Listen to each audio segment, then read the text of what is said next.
This afternoon we're going to look at massage. Everyone loves a massage.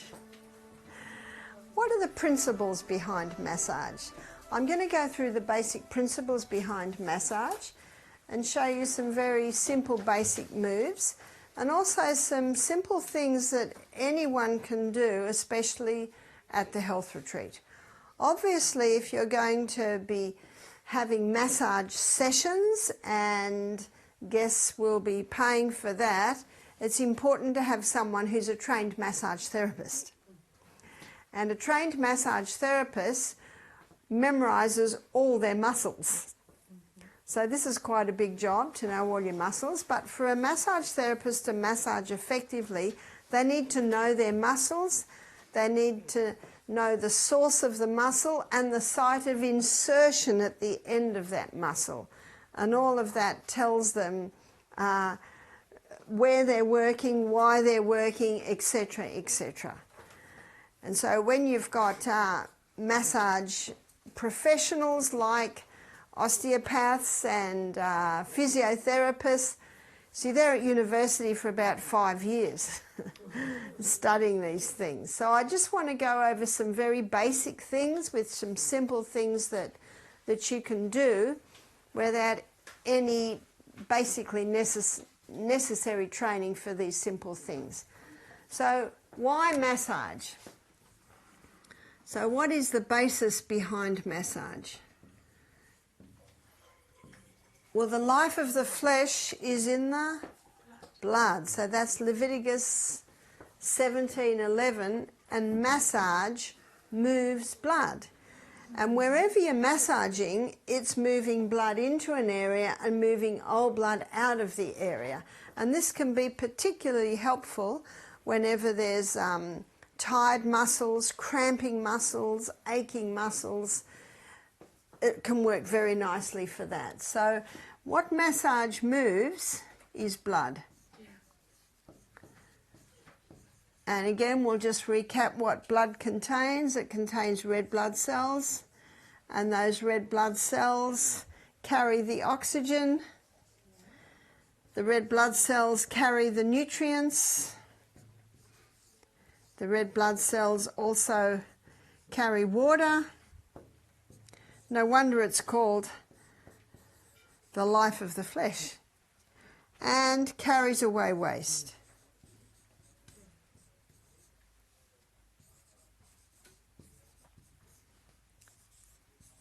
When we looked at hydrotherapy, we looked at how water is the best conductor of hot and cold, and how moving limbs or areas of the body in and out of the hot and cold can certainly stimulate movement of the blood. So massage probably is more for those areas where you've got cramping, tight muscles. It can also be very helpful with someone who has no feeling in their feet. So we talked about someone with no feeling in their feet. You can't put their feet in hot water, but you can use kojim compresses on the bottom of the feet.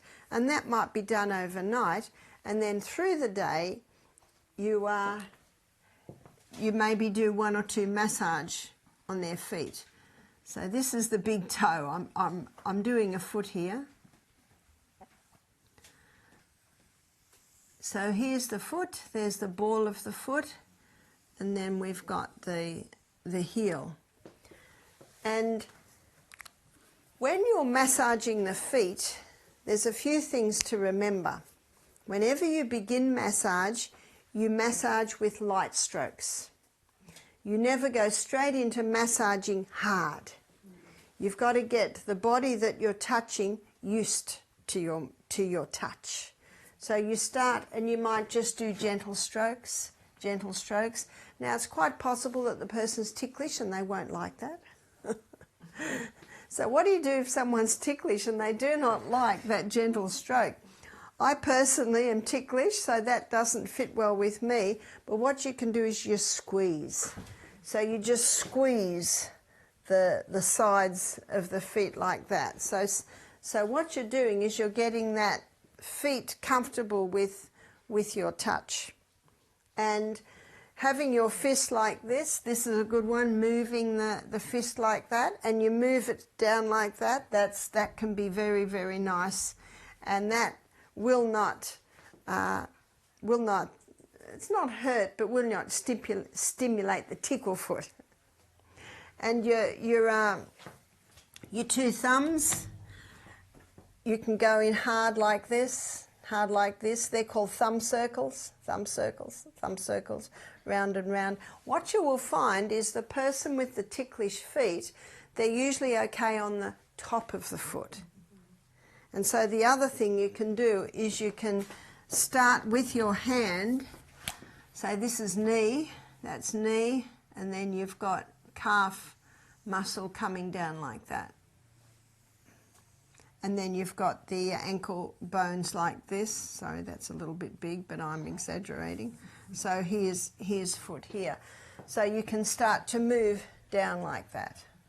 Now, remember that you've got your shin over the bone there, and the blood supply to that area is not very good. And that's why with diabetics, you can often get wounds in that area. But you can't really massage the bone, but you can massage around here. So those thumb circles, and if your thumb gets sore, you can just use your fingers like this and massage around that area. And also bring that down to the feet. Bring it down to the feet like that.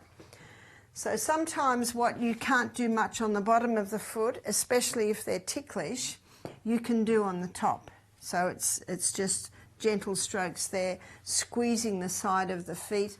Another thing that's very good on the foot massage is pulling the toes. And you can pull them, flick, pull them, flick, pull them, flick, like that. What you'll find in many massage parlours, they will always wash the feet first.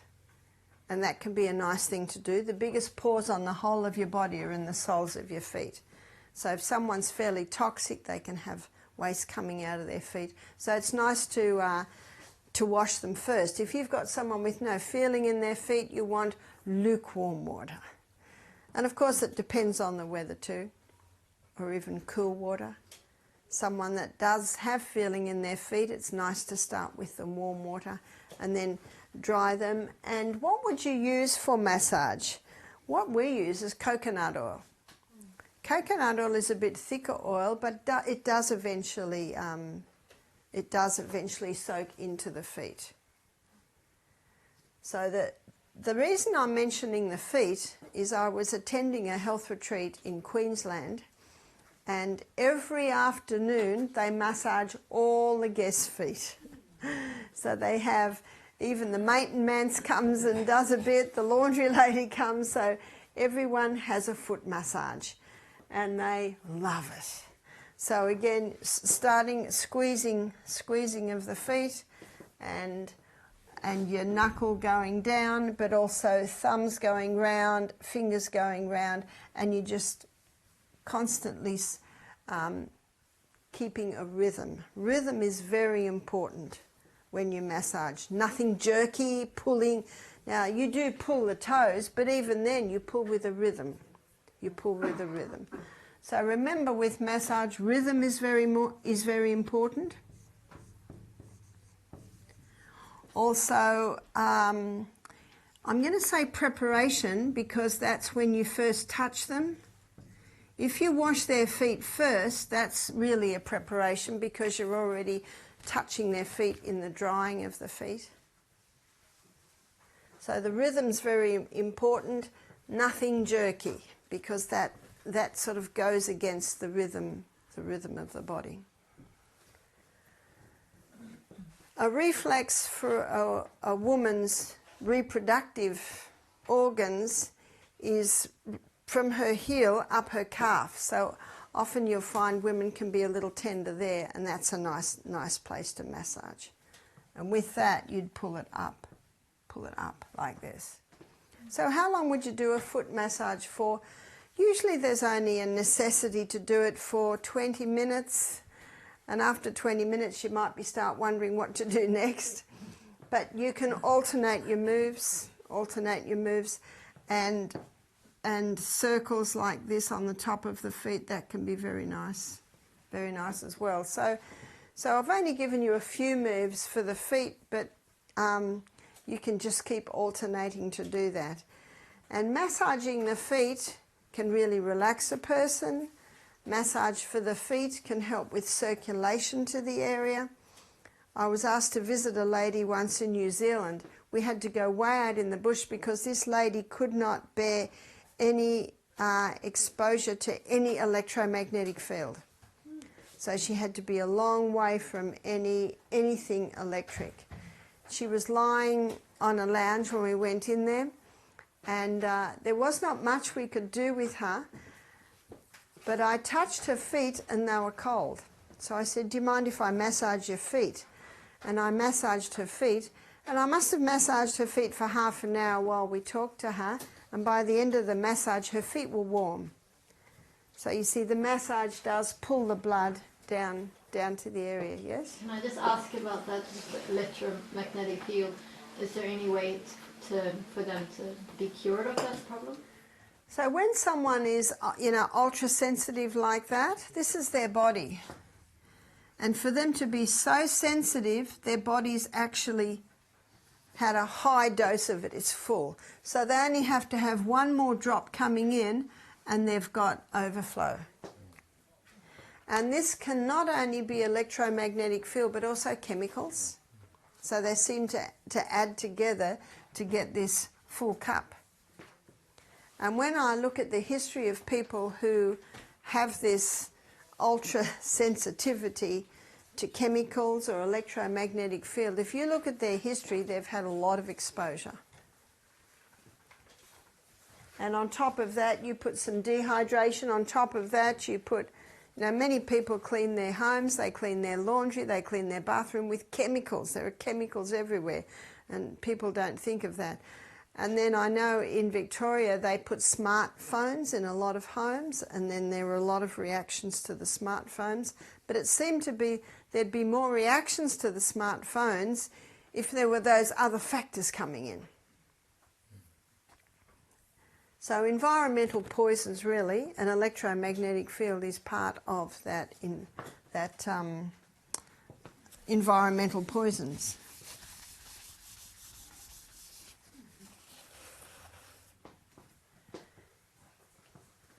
So let's go to the hands now. And the hands is also a lovely area to massage, yeah? Short question. Does direction matter when it comes to foot massage and shin massage? Well, mostly you're going up towards the heart, but with the feet you're pulling the toes away, so it can be sort of a combination. It can be a combination of all of those. So let's go to hands. The hands are something else that you can massage. And with the hands, you do a similar thing to the feet. Obviously, it's totally different. But starting always beginning with stroking.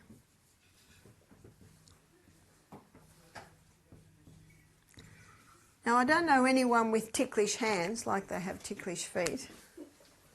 But just the stroking is very nice. Just the stroking and stroking also at the front. And rhythm, keep your rhythm. And we'll call them thumb circles.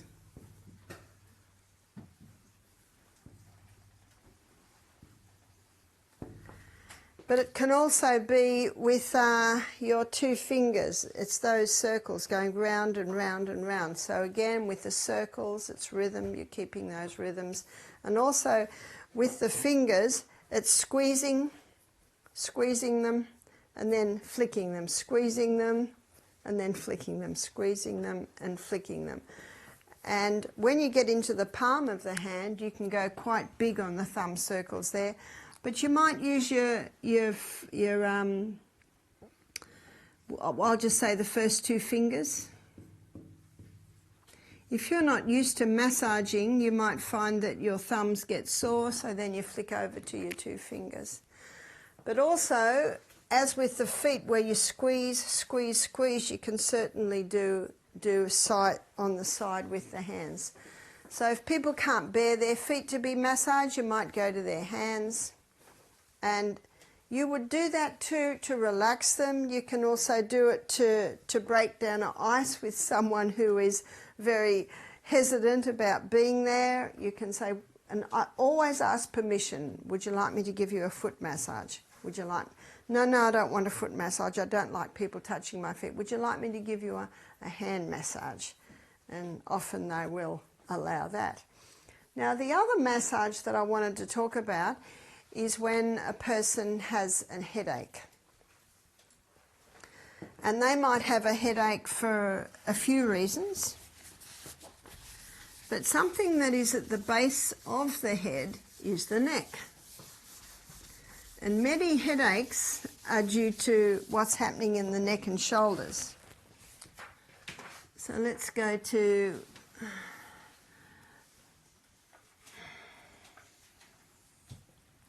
the neck and shoulders. So often constriction in here is causing a restriction of our blood supply and nerve supplies up into the head. A lot of people, especially with headaches, it's very sensitive in the neck area, so you go very gentle there. But again, you start, the preparation is touching, just touching. Stroking, just stroking, and then you're getting their skin and their body used to your touch. And then you can do the thumb circles or the first finger circles and going around like this, backwards and forwards, backwards and forwards. So we've got our spine here. And remember, we're just doing head and shoulder here. We're just doing head and shoulder. They're sitting in a chair. You've got their feet in hot water because they've got a headache. And you're just going around. So where you're going around to, you're probably going to about thoracic. You're going to about mid here. So here is arm. And here is waist here. So you're basically only going to about there when you're doing the head and shoulder. So you always start with this gentle stroking, and then do the thumb circles, and you might go around and you might think, oh, there's a tight little bit. The more you do this, the more your fingers will be able to pick it up, and you think, oh, there's another tight bit there. And what you'll often find, but you don't really see this unless I've got no clothes on, but the trouble areas will go red. But of course, when you're doing head and shoulder and they've got a headache, usually they've got clothes on. And then you go over the other side, but often just with your fingers you can pick it up. And also going round the spine is very nice. And getting your fingers, see these fingers going in and around the spine. Here, that feels very nice, in and around the spine. And you'll see how far up there you can go. And sometimes just 2 fingers like this down the spine. Oh, that can be very, very nice. And what you'll also pick up on, if someone goes, oh, that's good, then you'll notice that. So it's not until you've done all that, you might pick up some trouble spots, and often with a headache, there's very tight here. So that's when you can use your thumbs. But let's say you pick up a tight spot there, it's important not to just stay on that area. What you do is, it'll be hard, but then you'll move on, and you might go like this a little bit. And then you might move on and down. And often they're tight down in here, and you can get your whole hand out and squeeze, squeeze, squeeze. So remember, you're doing rhythm. You want rhythm with, it's no jarring. And then you come back, and then you might go that again. And, oh, that's very sore, but you'll move on, and you might stroke down here. And then you'll come back. So can you see what you're doing? You don't stay on that area, even though that area needs work. It will be very painful for them. So you keep moving, keep moving, keep moving, keep moving. Spreading it out like this. And so once you've done one side, then you can do the other side, and then often you'll go in with both hands. Now what you've got to be careful with these fingers, and a lot of people do this without thinking, that when you massage at the back, your fingers are about where the collarbone is. And you might be so concentrated on your thumbs massaging here, you're not realizing you're putting a lot of pressure on that collarbone. And that can be very uncomfortable. So be mindful of that. It'd be good maybe after this for everyone to try a little bit on each other, yeah? I learned to put pressure on these, it's the lactic acid, right, that you're trying to get out, and to put pressure and then loosen and do a lot of breathing. And then yes, yeah. It's where you get those knots that, but often it's just too painful. That's why you move away and come back. You move away and you come back. You move away, and they can cope a lot better when you do it like that. But what really helps is coming up to the head. But it's a good idea to loosen those shoulders up here before you go up to the head. And the person will let you know how much you can do on the neck. So often it's around like this. And then what's nice on the head is just this movement. But I've been to massage places where they do it so hard it's painful. Now I think my husband, he loves it very, very hard. So you're very much picking up, is that okay? Is that okay? Do you like that pressure? Do you want me to go further? Do you want me to go a little bit less? So these are just simple things that you can do when guests have discomfort. And we get a lot of headaches, And one lady, she wanted to be taken into hospital. She said, oh, I need a painkiller. So we said, oh, hang on, we'll see what we can do. Because it's an hour into town. And she already had, painkillers. So what are you going to do? You get stronger painkillers, then you have to get a doctor to prescribe. It's very, very complicated.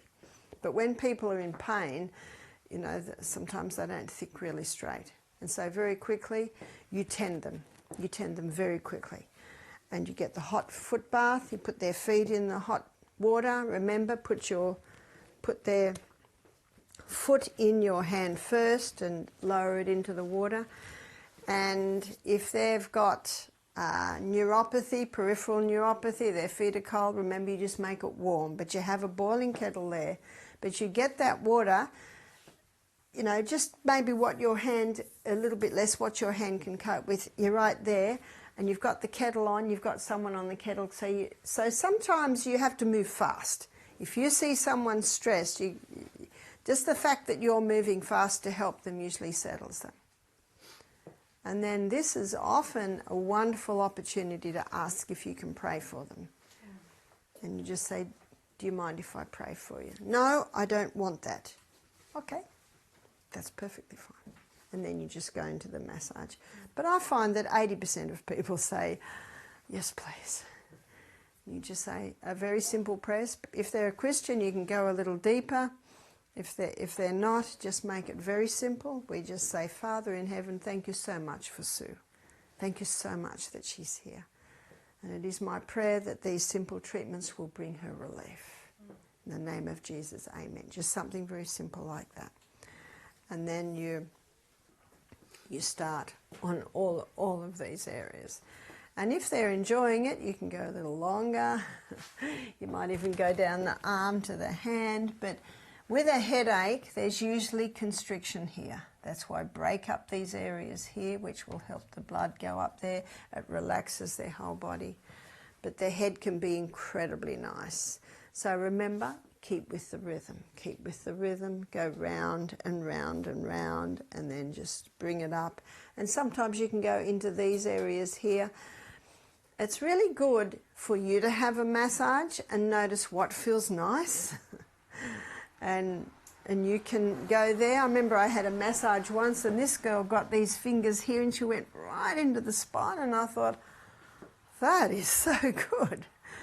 So you learn a lot by having a massage down. Of course, there's your nerves that are going down the spine, and just spread it around. And sometimes up in the front here, that also causes a release. Sometimes going down to arms. Again, you're feeling your way with the person and say, how does that feel? Is that helping? Well, this lady who wanted to be driven straight into town, within half an hour, she was fine. And sometimes, you've just got to put all your time into that person, and that alone often will relax them and bring them relief. So with massage, I've just really wanted to give some basics. I wanted to show you, yes, it is moving blood, the importance of how you start, what you target, and keep to a rhythm. And even if you do a massage course, what you'll find is as you start to massage, you refine it yourself. But even if you don't do a massage course and just start on these simple things, it's important to know your muscles. So I know when my daughters were learning, they had a colouring book, and that colouring book was every muscle, and they coloured in the, there's so many muscles in these areas here, and also in the feet, so many muscles around there. And what you do is you choose a muscle a week and start memorising your muscles. This is a big muscle here, that's your trapezius muscle, and that basically ends about there and comes down to about here. That's a very large muscle. And I think most people know that's your deltoid, yeah, and that's your bicep, and the tricep comes under here. I think most people know them. So if you know them, you're doing well, and you can go a little bit further.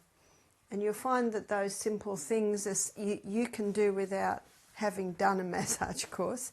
But it's not a bad idea for everyone that works at the retreat to do a simple massage course. You can do them online, and what they do is they send little video clips showing you how to do the moves, and often they'll have a class maybe once a week. You'll go in for a few days, especially when it's time to have you tested. So that's something to look at, because everybody that comes to a health retreat, what are they looking for? They're looking for a massage.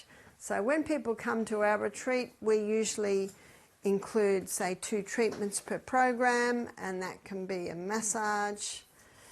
It can be a lymphatic massage, which is a more specialised, gentle form of massage. We also offer facials, and facials are something that they very much like. So there are just some simple things that I think everyone will use. I think even our laundry lady can do something like that. Any questions? Yes. Any contraindications to Portugal? Any contraindications? Not really. Remember, you're looking for response. You're looking for a response on what you do. The only contraindications would be the cold feet in the hot water, and but the cold feet definitely respond very nicely to massage. Yeah. Can you mention just briefly how the lymphatic massage looks like? The lymphatic massage is totally different to massage, because massage moves blood, whereas the lymphatic massage, you don't want it to move blood.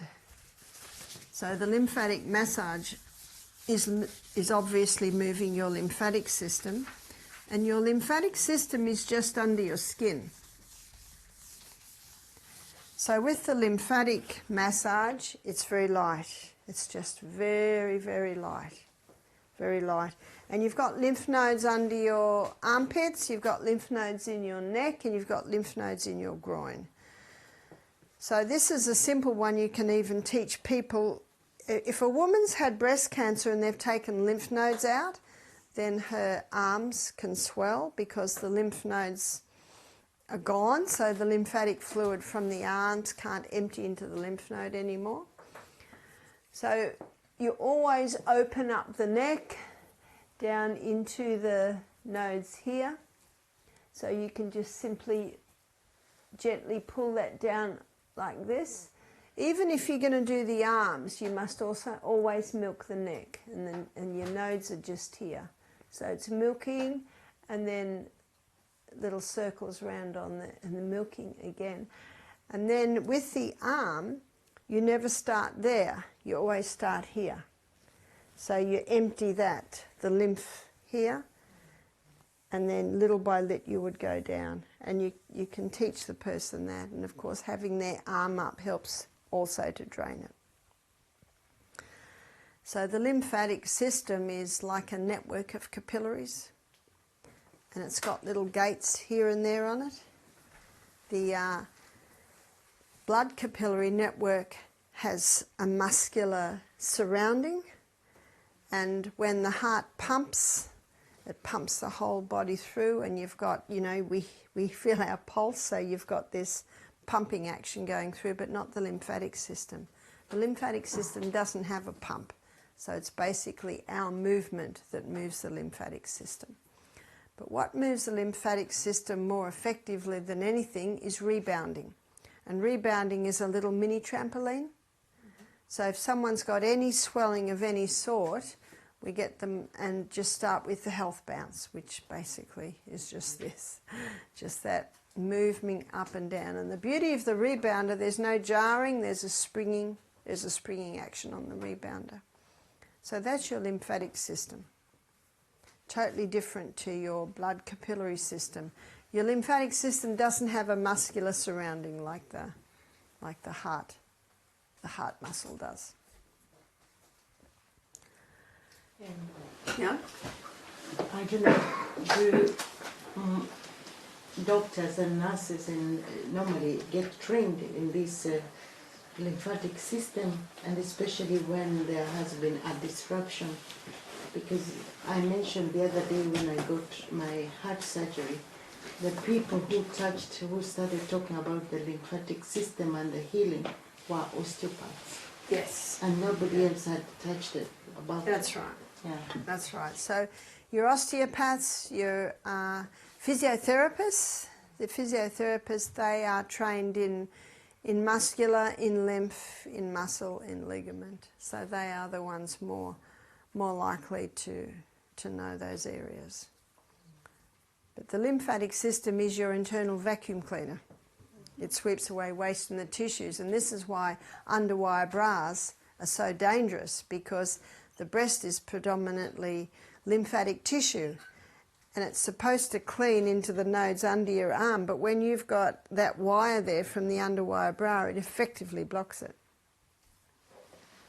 Did you have a question? Yes, when you have sharp veins, varicoses. Varicose veins? Yes. Yeah. And you can have a thrombose in it.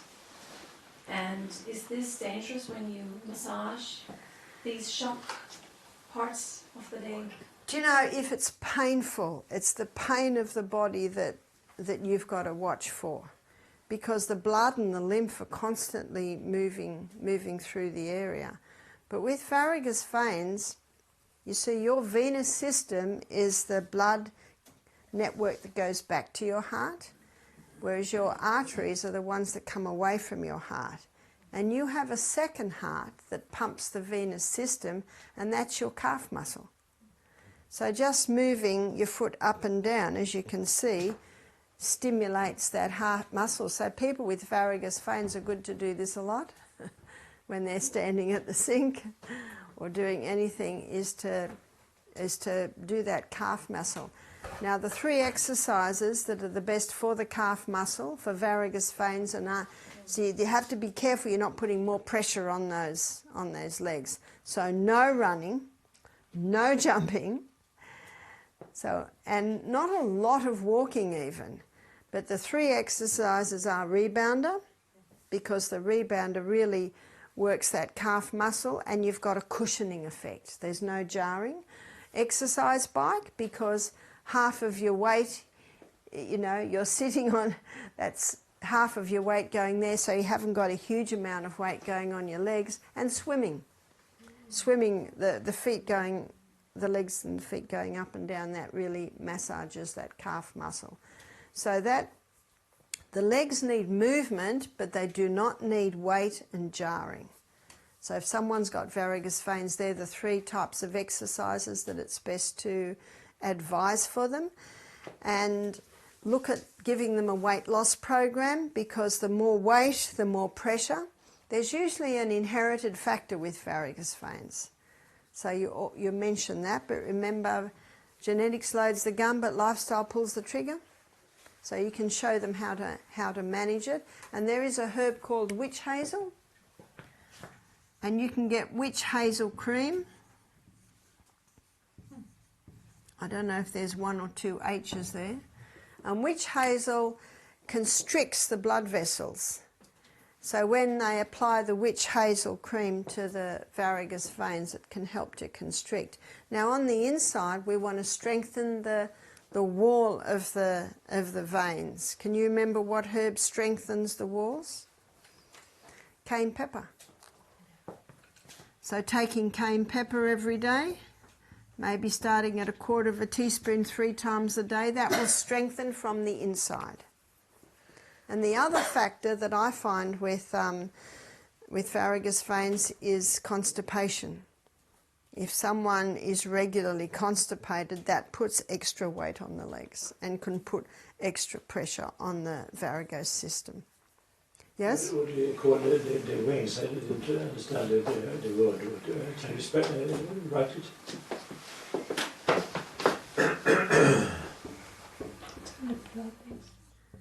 Varicose veins, now your venous system, it's usually in the legs and the back of the legs. It's when people get swollen. And I know one of the surgeries is to cut and then just strip, just pull it straight out. That can be quite painful, and it doesn't really solve the problem.